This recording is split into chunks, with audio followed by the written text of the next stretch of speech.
Hi, I'm Paul Edwards, author of the Mourner's Woods books. Tonight I'm reading Famous Monsters of Filmland, issue 122 from 1975. I thought some of you might enjoy flipping through this vintage monster magazine with me. Just in case you don't own your own copy of Famous Monsters of Filmland, issue 122 from 1975. Together, let's see what kinds of vintage monster goodness is in here.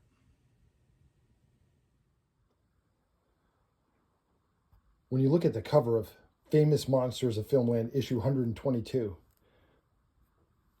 with this female vampire on it, don't you just think of the Hailstorm song, Love Bites, But So Do I? That would be the perfect piece of music for this.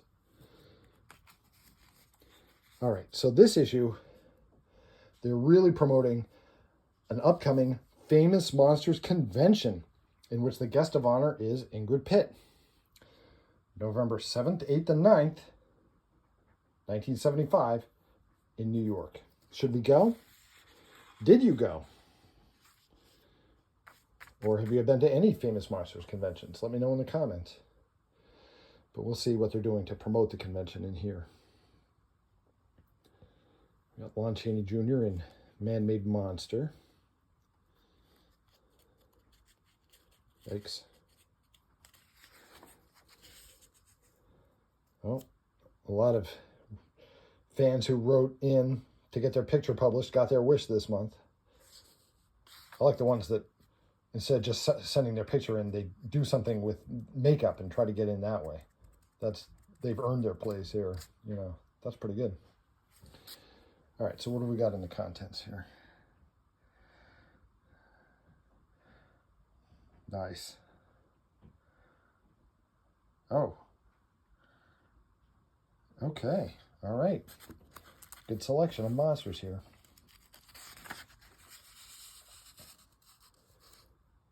We're starting off with Lon Chaney Jr. in Man-Made Monster.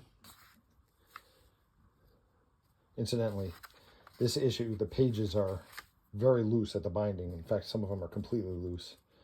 So don't mind me if I go a little slowly.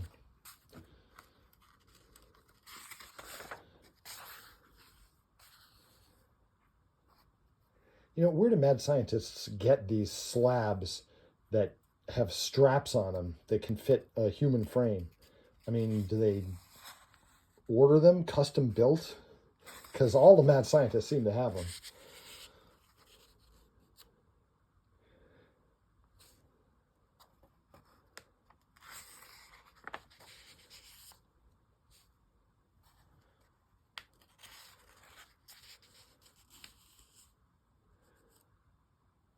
Yeah.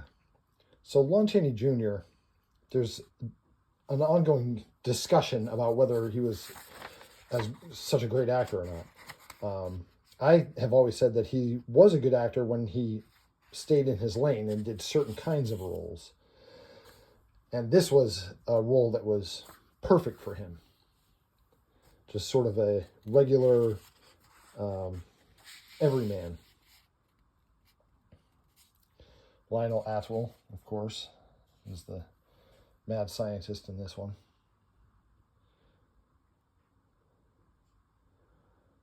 Wow. Check out the lab equipment. My wife is a scientist, and I'm always asking her if her lab has, Tesla coils and brutish henchmen working as assistants. The great Jack Pierce. He was the makeup wizard of monster films in the golden age of Hollywood. Now we're on to Ingrid Pitt.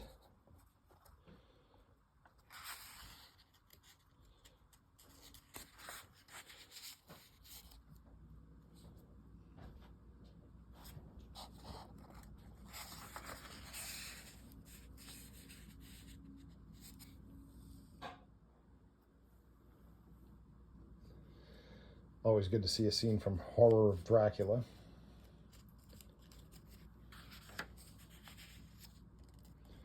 There's Gort from The Day the Earth Stood Still.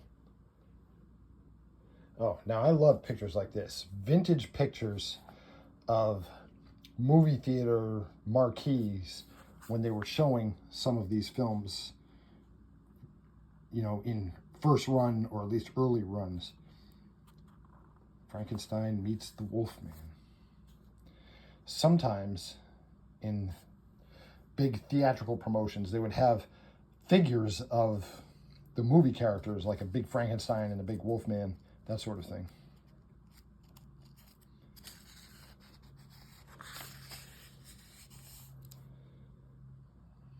Island of Lost Souls. The Exorcist was new when this magazine came out. This was only less than 2 years old when this magazine was printed. Some say still that it's the scariest film ever made.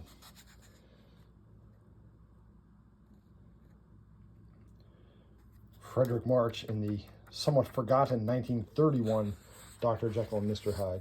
Oh! You know, the editor here, Forrest J. Ackerman, loved King Kong. It was one of his favorite films. Mine too. So he would get in Kong pictures whenever he could. And this is, believe it or not, also King Kong. This is the frame, the wire frame for the stop motion animation figure.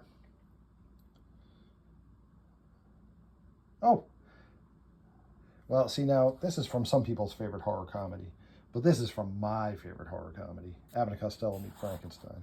You can't go wrong with that.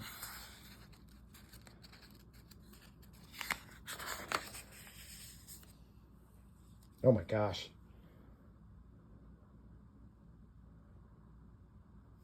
Wow.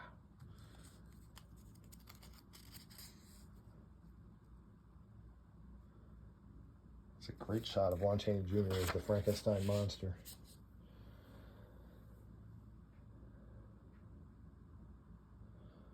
From Curse of the Werewolf, the Hammer Studios werewolf film.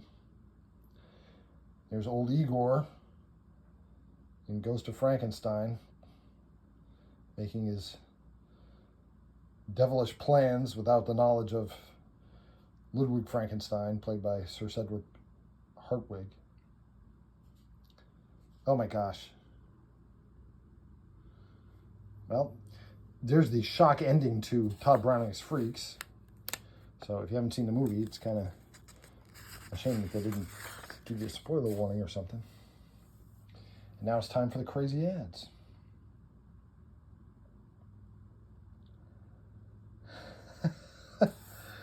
Fire-breathing, monster-walking dolls.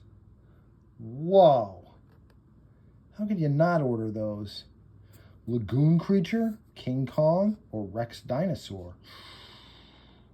They're only $1.99 each.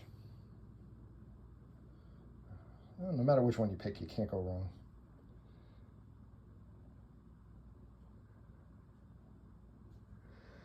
Here's the answer to last issue's mystery photo, and now here's this issue's mystery photo.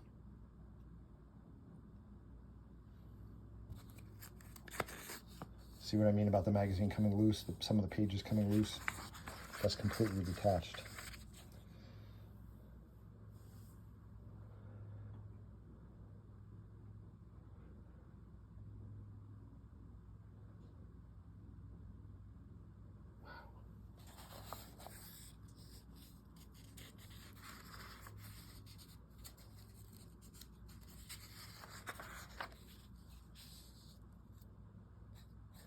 Kids had limited access to behind-the-scenes information about how monster makeup and effects were done. So to see it done step by step in a magazine like this was really impressive to kids. Yikes.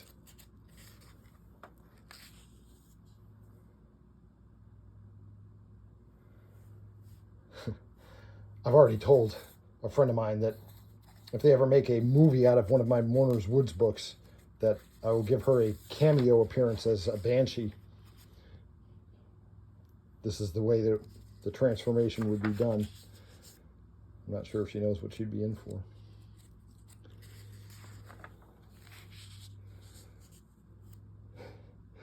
Daughter of exorcist. It was bound to happen.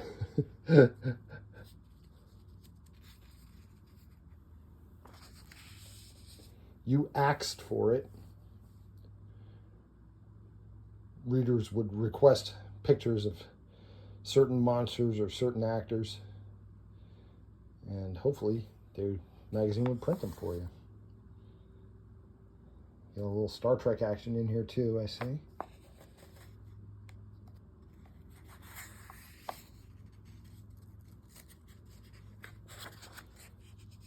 Ooh.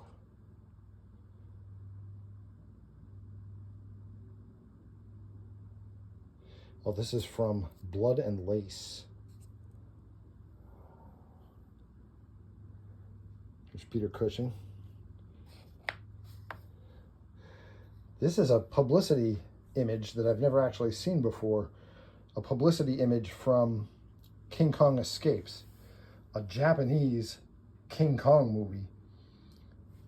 The heroine is in Kong's hand here. See the thumb and the fingers? And a monster from Kong's Island has his eye on eating her. And of course, King Kong has to defend her.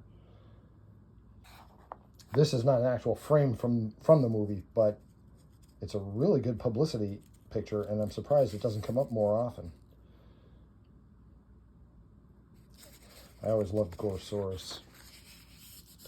Ooh, Monsters from Mexico. I discovered Mexican horror films relatively late, like within the past 10 years or so. There are a ton of pretty gothic vintage Mexican horror films dubbed into English that are available and easy to find online.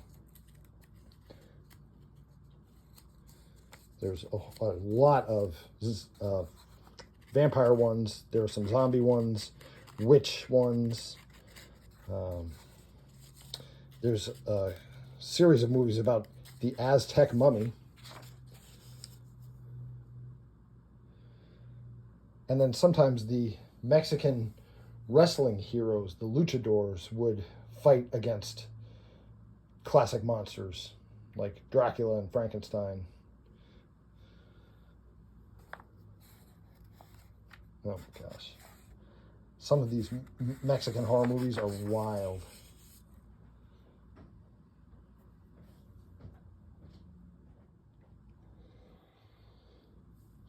I'll tell you what, here's one I've never seen.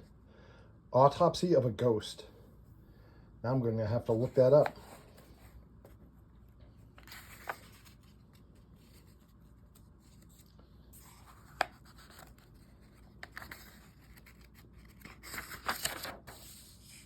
Oh my gosh.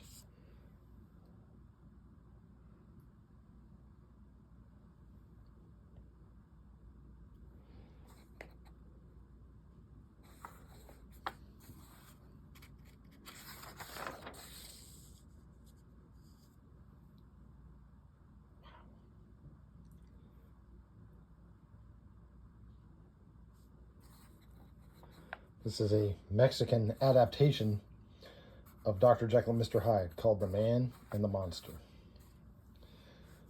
What I said about luchadors fighting monsters, here's Santo and the Treasure of Dracula. Santo versus Blue Demon in Atlantis. Santo and Blue Demon versus the monsters.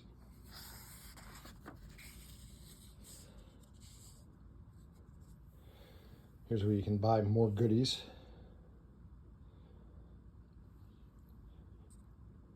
Home movies, a reel of film from one of your favorite movies, not the whole film, like 10 minutes worth.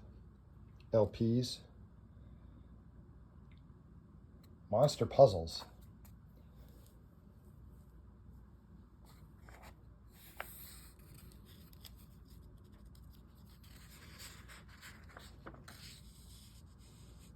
Oh, tons of LPs.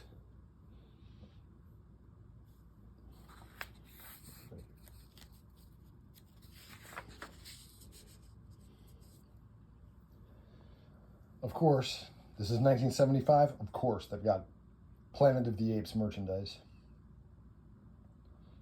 Look at look at these. Planet of the Apes plastic wind-up walking dolls. Giant Planet of the Apes poster puzzle.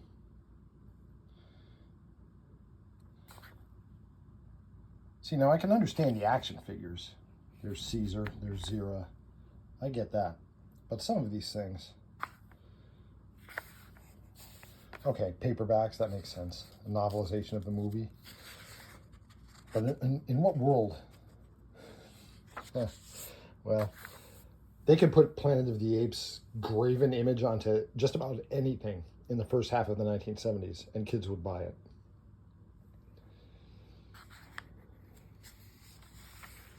It was hugely popular and hugely successful in merchandising right up until Star Wars came out. And then everyone forgot all about Planet of the Apes. Now, in some of these magazines, you've probably seen in other videos, they had Godzilla and King Kong models. Well, they also had King Ghidorah and Rodan models. I did not have either one of these, though. I would have loved to have had the King Ghidorah one when I was a kid. Here you can get a monster tricycle.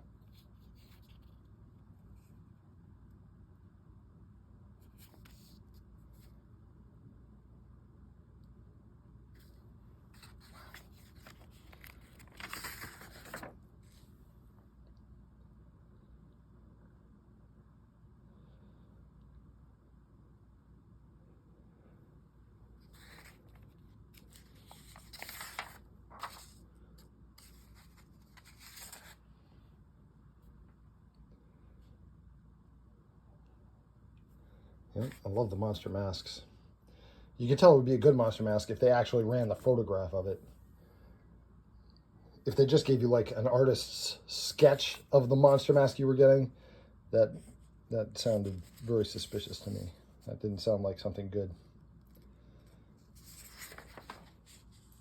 All right, what should we order?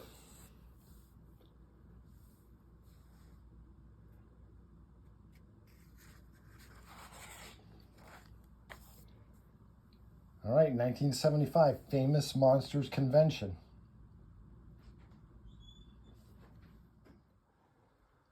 I can't help but notice that everything is Hammer here. Hammer Dracula, Hammer Mummy, The Reptile is a Hammer film, Curse of Frankenstein, and Curse of the Werewolf. Those are all Hammer films. And may I point out, Christopher Lee, Christopher Lee, Christopher Lee. But who's coming to the convention? Not Christopher Lee, Ingrid Pitt. But you get more movie celebrities. Of course, we don't know who. 2 horrific costume parades. Monster displays and exhibits. That sounds good.